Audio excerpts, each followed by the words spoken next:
I am super delighted to welcome Hannah Siddle, the Challenge Events Officer at SAFA, the Armed Forces charity, and Alice Young, who's Customer Support and Manager at Enthuse, to talk about the tech you need to keep virtual and physical supporters engaged. So, Hannah and Alice, over to you. Hi, everyone. A warm welcome to our session today. Today, we're going to be discussing our top tips for running a successful hybrid event for your charity, and also the importance of engaging both digital and physical supporters. So, hello. First things first, I'm Alice. I'm a customer support manager at Enthuse. Enthuse is a fundraising, donations, and events registration platform that's helped more than 4,000 charities raise over £100 million. Enthuse's solutions are customized under a charity's own brand and put their cause at the forefront of their fundraising.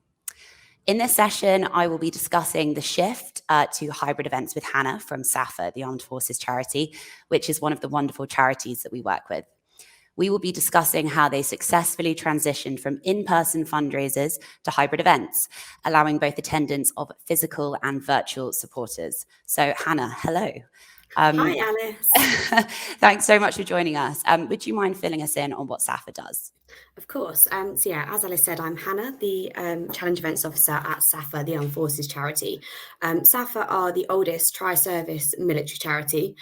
We have a team of dedicated volunteers and employees who support both serving personnel, veterans from all conflicts, and also their families. This is for a huge range of services. To name a few, it includes our casework service, our mentoring service, and our free confidential helpline, Forces Line. Great, thank you. What an amazing charity. So just to give you a quick look at what we aim to cover, we've put this agenda together. As I said before, in our session, we're going to be reflecting on how to run a successful hybrid fundraising campaign, keeping both virtual and physical supporters engaged. So when I refer to a virtual or digital supporter, we mean a person who's engaging with a charity's fundraising efforts remotely. And a physical supporter is someone who's able to join at an in-person live event. And Hannah's going to be taking you through the importance of tailoring the different supporter journeys. So in the last 18 months, we've all seen huge changes in the not-for-profit sector. The pandemic's reshaped charities and their tireless work. Particularly at Enthuse, we've seen a huge shift in charities opting for more digital hybrid events, allowing them to be flexible depending on those restrictions. Many of the charities that we work with identified a need to adapt quickly to new ways of supporting their fundraisers and switching to digital forms of communicating with those supporters. So Hannah, what has the last 18 months meant for you, and how did the pandemic affect SAFA? Yeah, so like many charities, the pandemic greatly affected SAFA. Our casework service is generally done on a kind of face-to-face, one-to-one basis. So our team of volunteers had to kind of learn new ways of talking to people, digital and virtual ways of communicating with people. And on a fundraising level, we obviously saw a kind of first wave of postponements and then cancellations of all of our mass participation events, which are a staple, obviously, in many charities, including SAFA's fundraising calendar. We did then see a huge increase in people kind of taking on own place and virtual fundraising activities, such as kind of people getting out, running around their blocks, running up and down their garden, and all kinds of, amazing stories. And this really showed us that there kind of was a desire to still take part in something physical, to do some kind of challenge event, in a new and innovative way. And we kind of, had to work out how we could make that possible to engage with our supporters and to get them on board with a new way of fundraising and how to make that possible. Yeah, we certainly saw a lot of creative fundraising last year, that's for sure. So many. People did amazing things. Right. And so what were the biggest challenges that you faced as a fundraiser during the pandemic? I think as a fundraiser, we all struggled with kind of the financial difficulties and not knowing how to kind of make an ask to people. There was a lot of financial struggle happening at the time with furlough, and how we could kind of approach people to still continue to support SAFA and many other charities. So the way that we kind of combated that was to make our ask a lot softer. So we kind of decreased our advertising and didn't want to kind of, direct advertise to people that may possibly be struggling. We also dropped our registration fees as well. So the 13 Bridges Challenge, which is the challenge that we're going to be talking about today, is free to enter. So we made it kind of a softer ask for people. And I think also not knowing what was happening in the world, there was so much uncertainty with everything. So the ability to plan and prepare for kind of every possible outcome was definitely a challenge, and we had to kind of take on a new and flexible approach to fundraising, and make sure that we could deal with every situation as it arose. Absolutely, thank you. Oh, that got overexcited. I'll be sharing that video in a moment. Sorry about that. So as we all know, the pandemic caused a rapid shift to digital. Large in-person events became impossible, which in turn had a huge impact on many charities' fundraising efforts, putting the whole sector under strain. At Enthuse, we worked with charities on some really exciting virtual and hybrid projects. Using tools such as Strava, virtual maps, and leaderboards, charities were able to maintain some form of communication with their supporters. So Hannah, why did you come to the decision to switch to digital and hybrid fundraising solutions, and how did you navigate this move? So the 13 Bridges Challenge is scheduled for kind of the middle of June. And at that time period, the kind of government's guidelines, the COVID roadmap at the time, was that it would fall in a period where outdoor events could happen with limited amount of people. However, as we've mentioned before, things can change so quickly. Deadlines can get pushed back, dates can change. So we really wanted to make sure that the event that we were planning for could really be changed at the drop of a pin. So if the dates were pushed back and the event was not able to happen in person, we wanted to make sure that we could really easily transfer people onto the virtual version of the event and that they'd still have an amazing experience. So before the event, we sent out kind of our booklets to everyone, which had the QR codes for engagement, pieces of information about the bridges, all of that kind of stuff. So them having that beforehand really made it kind of easy if we did need to swap everyone onto the virtual options, quite quickly.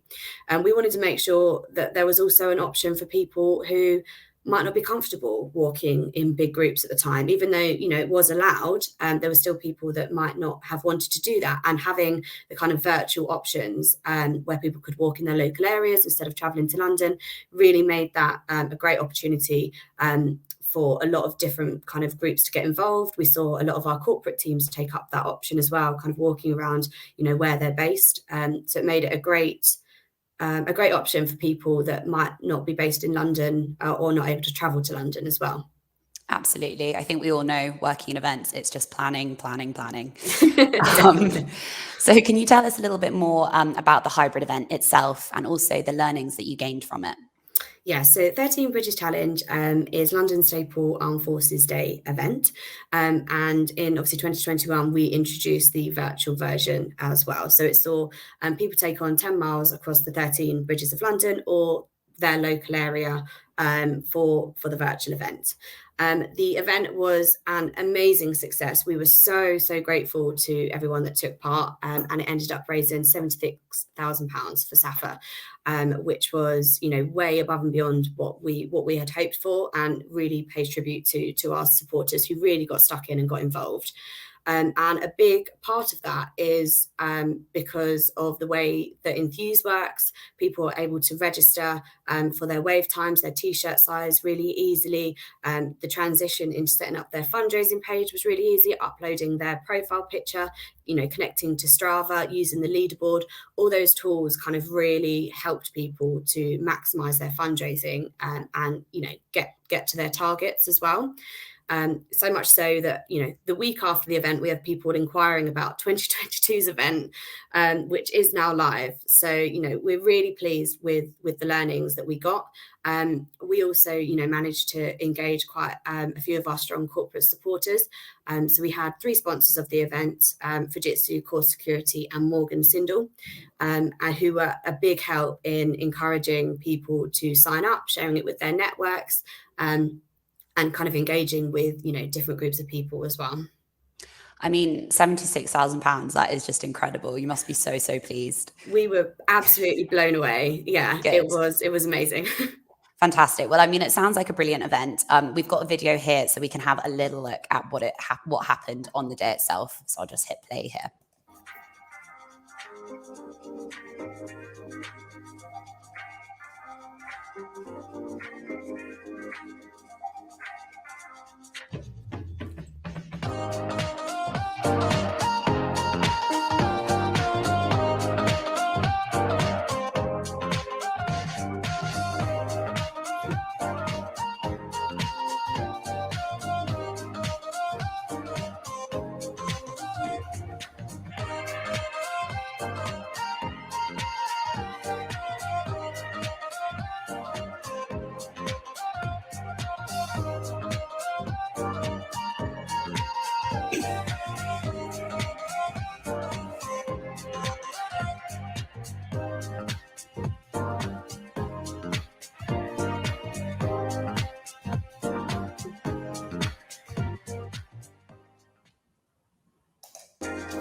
That looks so fun. What a day. It was a good day. Very good day. Good. So it's understandable that the idea of hybrid events might seem slightly overwhelming, particularly if you're not the most tech savvy person. But from a logistical perspective, you're having to engage with a large number of your supporters in a brand new way. So we have put together a couple of top tips here, which you should definitely take into consideration if you're planning a hybrid event. So first of all, create an effective email campaign and ensure that it's tailored differently for your virtual and your physical supporters. We're going to touch on that a little bit later. Sharing case studies, including images and videos of individuals that the charity has supported, is always a great thing. Just reminding those supporters exactly how important their efforts are. Create a bit of healthy competition among your participants. I think everyone agrees that that is always a good way to get people engaged with your event. Enthus's Strava integration and leaderboard is perfect for this. Then everyone loves a bit of stash. Provide t-shirts for your participants and reward them with medals at the end. Obviously, if budgets don't kind of allow this, you can always offer virtual medals.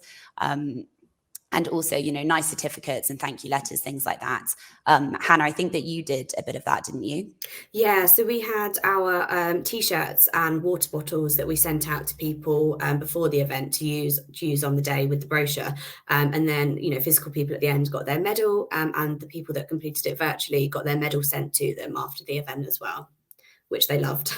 Of course, everyone loves little freebies, don't they? Always. So one of the most important factors that came from a move to digital is that fundraising became a lot more accessible. Through virtual and hybrid events, charities could now reach wider audiences of supporters that they might not previously have engaged with. This change in supporters benefited charities.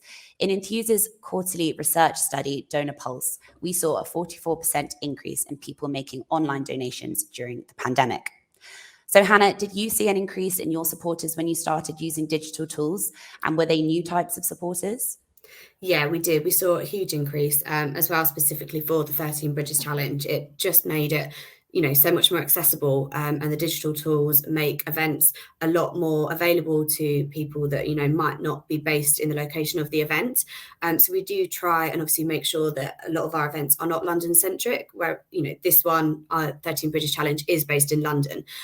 So the virtual options and the digital options really made it more applicable for our regional supporters to get involved. You know, as a military charity, we have supporters wherever the military are based, so all over the country and also overseas. So it really kind of made it possible for those people to get involved. And as I mentioned before, our corporate teams could get involved where their kind of head offices were based if that wasn't in London. And I think there is still, you know, a huge potential for growth in this area as well. And I think we will continue to see hybrid events and digital events being used a lot more to gain kind of new supporters in these areas that, you know, we might not previously have been able to reach quite so easily. Fantastic. I mean, you know, having hybrid events, that really does allow international involvement, which is Really definitely does. a great move. Mm-hmm. And did you receive much feedback from both sets of supporters about their fundraising experiences? Yeah, we did. So we sent out a survey a week after the event to both our physical and our virtual participants. We got 20% feedback rate, which we were really pleased with. The majority of it was very, very positive. Everyone loved the event. They were so kind about the last minute changes that we had to make because of COVID. And there were a couple of comments in there as well that we have kind of looked at and changed kind of for next year. We've introduced slower paced walking groups at the registration section for, families or people that, might want to take a more leisurely stroll on the day, introducing more water stops, things like that. So the response that we got from people about the event as a whole was very, very positive, with only kind of a few constructive feedback points, which we very much welcome and are trying to make improvements for next year. Absolutely. And with the emergence of hybrid events and online fundraising, charities now have acquired a new type of supporter, which is a virtual or digital supporter. And how important do you think it is, Hannah, to tailor your supporters' journey depending on what kind of supporter they are? And sorry, just quickly before you answer that, we're actually going to put out a poll, basically just asking all of those watching whether you have managed to engage with both physical and virtual supporters through a hybrid event. Whilst everyone's having a think about that, Hannah, please let me know what I just asked you. Yeah, definitely really important to kind of have those tailored supporter journeys. And we wanted to make sure that everyone felt really welcome and really engaged. So the beginning part of the journey was very similar. So everyone kind of received the welcome pack and all the details for the event. But then we do need to be aware that they do kind of split off into two branches, and that our physical supporters will kind of be with us on the day, and our virtual supporters, we want to make sure that we can keep up that engagement using kind of new tools, which we found really useful using Enthuse. So the kind of leaderboard and the Strava functionalities of Enthuse really kind of helped our supporters to feel engaged and feel part of the community. People wanted to put their miles on their Strava. People wanted to see themselves raise up the leaderboard and try and engage and compete with people. So it really kind of created new opportunities for us to be able to use those kind of tools in a new way to kind of engage those people. Also really important then, as we can see from the slides up, that it does come back in and that they receive the same kind of supporter journey once they've completed the event to make it feel as an event as a whole. So everyone kind of got the congratulations email after the event, the feedback survey, and the people that didn't get their medal on the day, so the physical supporters on the day, the virtual people obviously got theirs sent out with their thank you letter, so that they feel, included in the community all the way up until the end.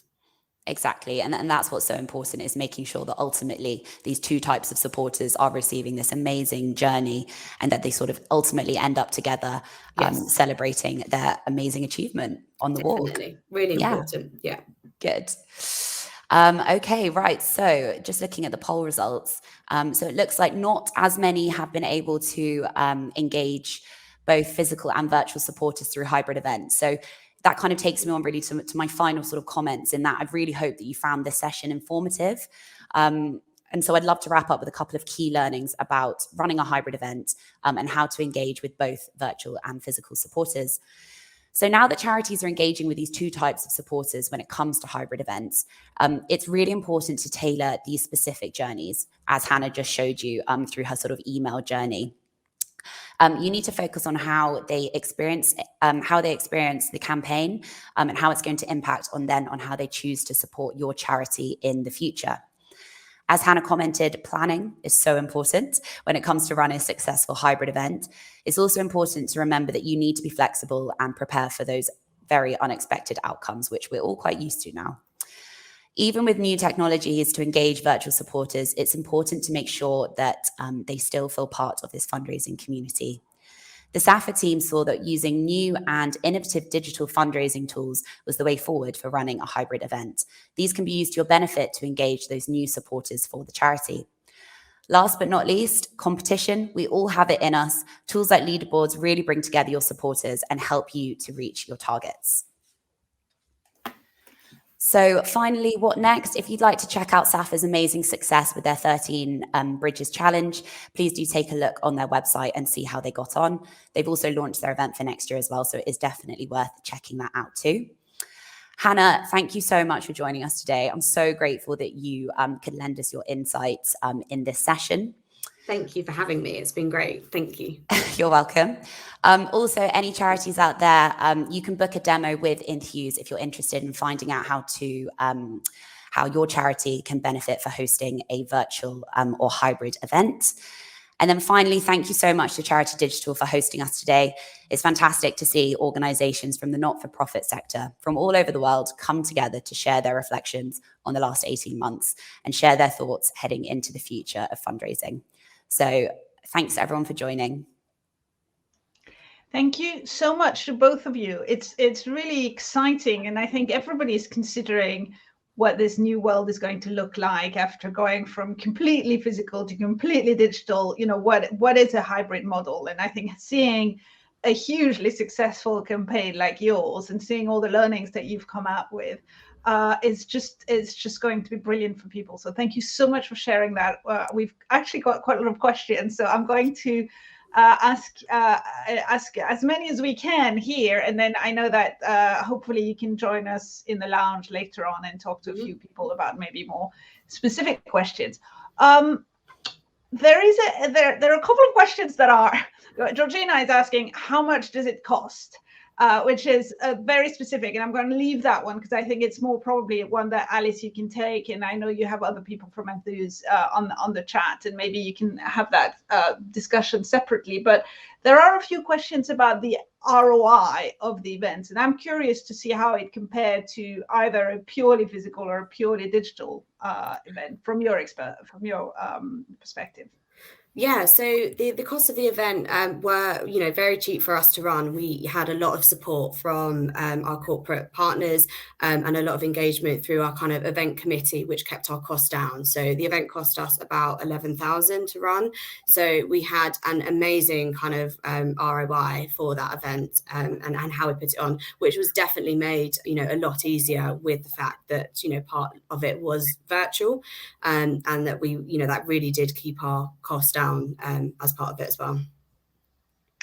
And follow up to this, it's just flashed on the screen there, is how was the income split? Or, I don't know if you run this analysis, but between the physical, and I guess how many people took part between the physical and the digital or virtual side of things? Yeah, we did see the majority of people still did take part physically. So we had, I think it was about 470 people take part physically on the day, with around 50-ish people doing it virtually. We did see some people chopping and changing as well towards, coming towards the event of nearer the event, whether that was because, lots of different reasons. Maybe they didn't want to travel into London, which was really one of the reasons that we wanted a hybrid event, so people could take part in it the way they wanted to and the way, that they were comfortable doing.